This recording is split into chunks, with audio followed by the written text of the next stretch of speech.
అప్పట్లో నోరుంది కదా అని అడ్డగోలుగా మాట్లాడారు. జగన్ తమ వెనుక ఉన్నాడన్న ధైర్యంతో అమ్మ ఆలి అంటూ పశువుల కంటే హీనంగా వాగారు. ఇప్పుడు కూటమి ప్రభుత్వం తాట తీస్తుండటంతో సారీ చెప్తూ కాళ్ల బేరానికి వస్తున్నారు. తప్పు చేశాం, మమ్మల్ని క్షమించి వదిలేయండంటూ ప్లీజ్ అంటూ దండాలు పెడుతున్నారు.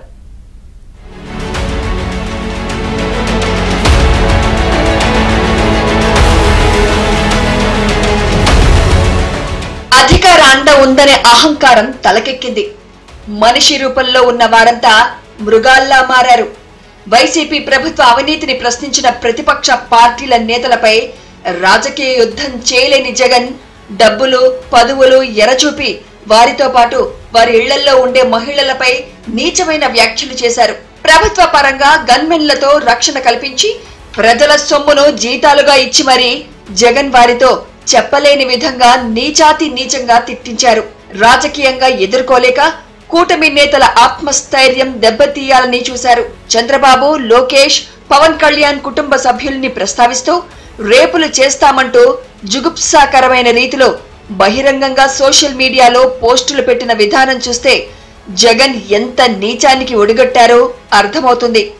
చివరకు కన్న తల్లి విజయలక్ష్మి, తనతో కలిసి పెరిగిన చెల్లి షర్మిల, బాబాయ్ వివేకా కూతురు సునీతారెడ్డి పైన ఇదే నీచమైన భాషను వాడించారు. ఇందులో జగన్ భార్య భారతీరెడ్డి, పిఏ వర్రా రవీంద్రరెడ్డి, అవినాష్ రెడ్డి కీలకంగా వ్యవహరించారు.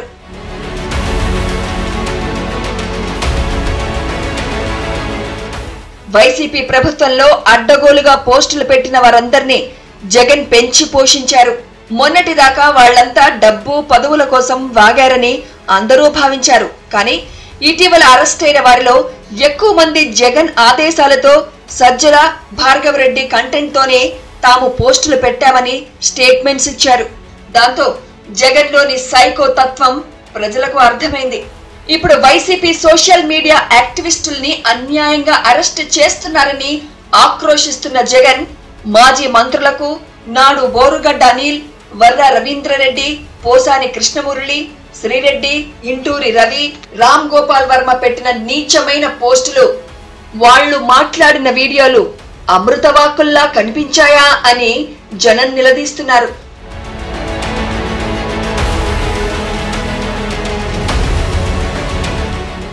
ఏపీ పోలీసులు సోషల్ సైకోల వేట ముమ్మరం చేయడంతో చాలా మంది కాళ్ల బేరానికి వస్తున్నారు. తెలియక తప్పు చేశాం, మమ్మల్ని వదిలేయండంటూ బతిమాలుతున్నారు. ఇటీవల శ్రీరెడ్డి రాసిన లేఖలే ఉదాహరణ. గతంలో పవన్ కళ్యాణ్ ను టార్గెట్ చేసిన శ్రీరెడ్డి ఆయన తల్లిని మాటల్లో చెప్పలేని విధంగా దూషించారు. అయితే శ్రీరెడ్డితో తానే తిట్టించానంటూ రామ్ గోపాల్ వర్మ చెప్పడంతో ఏదో సినిమా వాళ్ల గోలగా భావించారు. కానీ జనసేన పార్టీని నేరుగా ఎదుర్కోలేని జగన్ ఆర్జీబీతో నీచమైన గేమ్ ఆడించాడని తర్వాత అర్థమైంది.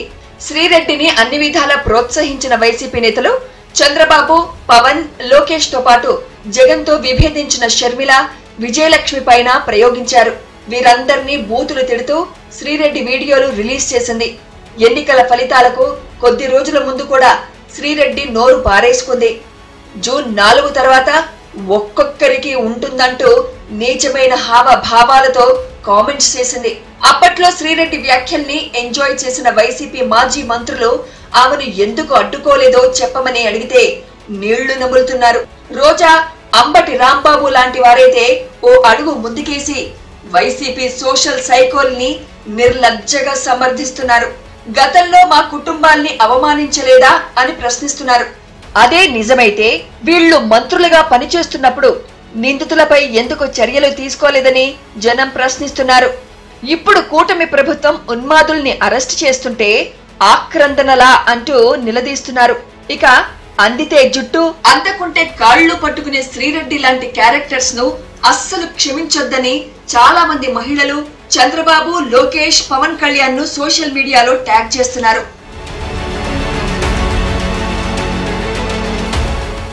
రామ్ గోపాల్ వర్మ ఏపీకి పట్టిన కర్మలా మారాడు.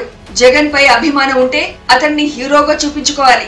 కానీ జగన్ ను ఆకాశానికి ఎత్తడానికి చంద్రబాబు, లోకేష్, పవన్ కళ్యాణ్ ను జోకర్లుగా చిత్రీకరించడం, వారి ఫోటోల్ని మార్ఫింగ్ చేయించి మహిళల వస్త్రాలతో తన ట్విట్టర్ లో పోస్ట్ చేసి పైశాచిక ఆనందం పొందాడు రామ్ గోపాల్ వర్మ.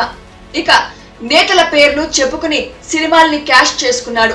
చాలా సందర్భాల్లో జగన్ కళ్లల్లో ఆనందం కోసం అనవసర విషయాల్లో తలదూర్చి సోషల్ మీడియాలో ఆర్జీబీ పోస్టులు పెట్టాడు. ఇక పోసాని కృష్ణమురళి గురించి అందరికీ తెలిసిందే. నోరేసుకుని పడిపోవడమే ఆయన అలవాటు. జగన్ సీఎం అయ్యాక ఆకాశమే హద్దుగా రెచ్చిపోయాడు. కూటమి నేతలపై చెప్పలేని భాషతో విరుచుకుపడ్డాడు. వాళ్ల ఇళ్లల్లోని ఆడోళ్లని కూడా వదల్లేదు. ఈ బూతులతో జగన్ మెప్పు పొందిన పోసాని కార్పొరేషన్ పదవి దక్కించుకొని దర్జాగా ప్రజల సొమ్మును జీతంగా తీసుకున్నాడు. ఇప్పుడు తానేదో ఉత్తముడిని అన్నట్లుగా బుద్ధిగా మాట్లాడుతున్నాడు. తాను ఎవరిని వ్యక్తిగతంగా దూషించలేదని, కేవలం ప్రశ్నించానంటూ సర్ది చెప్పుకునే ప్రయత్నం చేశాడు.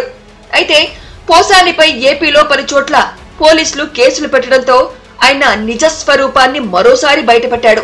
తన అరెస్ట్ ఖాయమన్న భయంతో పశువు కంటే హీనంగా మాట్లాడుతున్నాడు. దీనికి తోడు జగన్ అవినీతి ఛానల్లో ఒక కార్యక్రమం రూపొందించుకుని దాని ద్వారా కూటమి ప్రభుత్వ పెద్దల్ని దూషిస్తూ సైకోలా ఆనందిస్తున్నాడు. అయితే ఎవరెన్ని డ్రామాలు ఆడినా, ఎన్ని క్షమాపణలు చెప్పినా చట్టం పని చేసుకుంటూ పోతుందని, సోషల్ మీడియాలో అసభ్య పోస్టులు పెట్టిన వాళ్లను, ఉచ్చ నీచాలు మరిచి మాట్లాడిన వారిని వదిలేది లేదని పోలీసులు తేల్చి చెప్తున్నారు. మరోవైపు వైసీపీ సోషల్ సైకోల వ్యవహారంలో అందరి వేళ్లు తాడేపల్లి ప్యాలెస్ వైపే చూపిస్తున్నాయి. వీళ్లంతా జగన్ పై అభిమానంతో రెచ్చిపోయారని అందరూ భావించారు. కానీ జగన్ చెప్తేనే, డబ్బులు పదవులు వస్తేనే అంత నీచంగా పోస్టులు పెట్టామని పోలీసుల విచారణలో ఉన్మాదులు ఒప్పుకుంటున్నారు. గతంలో కూడా సీనియర్లను కాదని బండబూతులు తిట్టిన వారికే జగన్ మంత్రి పదవులు ఇచ్చిన ఉదాహరణలున్నాయి. తాజాగా సోషల్ సాడిజం వెనుక సజ్జల రామకృష్ణారెడ్డి, భార్గవరెడ్డి ఉన్నారని వైసీపీ యాక్టివిస్టులు చెప్తున్నప్పటికీ జగన్ వారిని పక్కన పెట్టకుండా అందలం ఎక్కిస్తున్నారు.